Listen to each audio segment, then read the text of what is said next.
नमस्कार, आप देख रहे हैं दिल्ली ग्लो न्यूज। आपके साथ मैं हूं कल्याणी। शुरुआत करते हैं आज की खास खबरों से। हिमाचल प्रदेश के मुख्यमंत्री सुखविंदर राज सिंह सुक्खू ने कहा कि आज अटल बिहारी वाजपेयी की पुण्यतिथि है। सभी दलों के नेता उनका सम्मान करते थे। जब कांग्रेस की सरकार थी और राजीव गांधी प्रधानमंत्री थे, तब उन्होंने अटल बिहारी वाजपेयी को संयुक्त राष्ट्र महासभा को संबोधित करने के लिए भेजा था। आज उनकी पुण्यतिथि पर हमारी सच्ची श्रद्धांजलि यही होगी कि लोकतंत्र में चाहे सत्ता पक्ष हो या विपक्ष, सबकी आवाज सुनी जाए। उन्होंने आगे कहा कि मैंने मंडी के लिए 100 करोड़ रुपए के विशेष पैकेज की घोषणा की है। वहां बहुत नुकसान हुआ है। हम चाहते हैं कि जिन परिवारों के घर तबाह हुए हैं उनका पुनर्वास किया जाए। आज अटल बिहारी वाजपेयी जी की पुण्यतिथि है।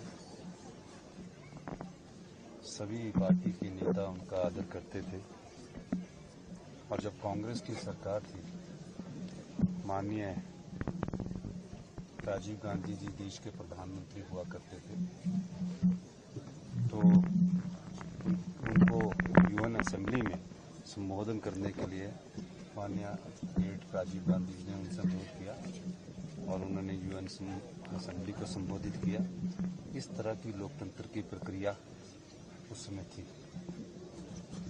वो पहली बार 13 दिन के लिए प्रधानमंत्री बने, फिर 13 महीने के लिए प्रधानमंत्री बने और उसके बाद वो एक फुल टर्म पर देश के प्रधानमंत्री रहे। आदरणीय थे, सम्मानित थे, स्पष्टवादिता थी, अच्छे वक्ता थे और हिमाचल से उनका प्रेम था।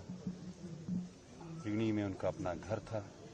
वो अक्सर आकर हिमाचल की सुंदर वादियों में रहा करते थे, प्राकृतिक सौंदर्य का आनंद उठाते थे और कविता में उनकी रुचि होती थी, अच्छे पोइट्री लिखते थे। ये सब गुण उनमें थे। आज उनकी पुण्यतिथि पर हमारी सच्ची श्रद्धांजलि यही होगी कि लोकतंत्र में चाहे विपक्ष है, चाहे सत्ता पक्ष है या अन्य दलों के नेता है, सबकी बात को सुनने का मादा सम पार्टियों में होना चाहिए।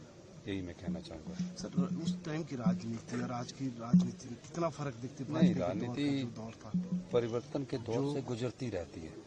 राजनीति कभी स्थिर नहीं रहती है।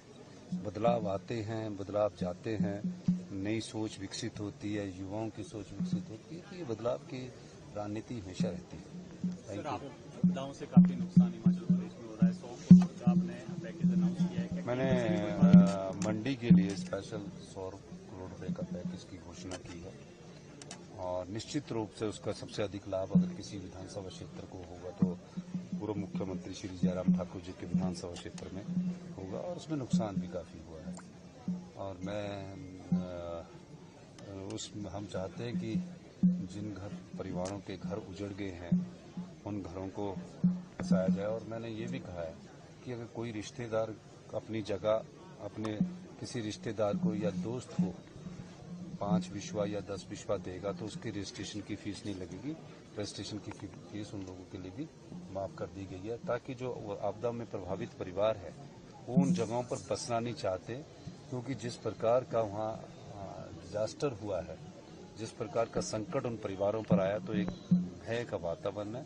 और दूसरा मैं चाहूँगा कि केंद्र सरकार हमें अधिकार दे ताकि हम 1 बीघा जगह पर उन आपदा प्रभावित परिवारों को बसा सकें जो फॉरेस्ट लैंड है, क्योंकि हिमाचल प्रदेश का जो 68% जो भाग है वो वन भूमि है।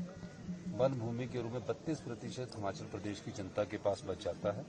तो फॉरेस्ट में अगर हमें थोड़ा सा भी कानून में ढील देगी, मैं दावे के साथ कह सकता हूं कि आपदा प्रभावित परिवारों को फॉरेस्ट में जहां उन्हें अच्छी जगह लगेगी, हम उन्हें 1 बीघा जगह उपलब्ध करवा देंगे। ये अब केंद्र सरकार पर निर्भर करता है और मुझे खुशी है कि माननीय नड्डा जी के नेतृत्व में ये लोग गए थे, पूरी विधानसभा के सदस्य गए थे, चारों सदस्य गए थे, जबकि 2023-24 में आपदा पर ये प्रस्ताव लेकर आए थे और प्रस्ताव पर 3 दिन चर्चा भी की थी और हम आपदा से जूझ रहे थे। हमने सिर्फ 4500 करोड़ रुपए का पैकेज अपने आर्थिक संसाधनों से पेश किया। हम इनसे बार बार प्रार्थना करते रहे आप हमारे साथ भी चलिए, लेकिन ये नहीं गए। और उस समय तो बहुत बड़ी आपदा थी, पूरे प्रदेश में आपदा आई हुई थी और इन्होंने इससे बड़ा और ये किया कि उस समय 23-24 में जब कुल्लू में आपदा आई तो आपदा के प्रस्ताव के बाद इन्होंने वॉकआउट कर दिया। तो वो तो सब लोगों के लिए हित के लिए होता है। तो ये अच्छी बात है कि इस बार नड्डा जी ने इन सबको इकट्ठा करके लेकर गए हैं और ये स्वागत योग्य है। लेकिन अभी तक आपदा का जो स्पेशल रिलीफ पैकेज का हम इंतजार कर रहे हैं। सर नेता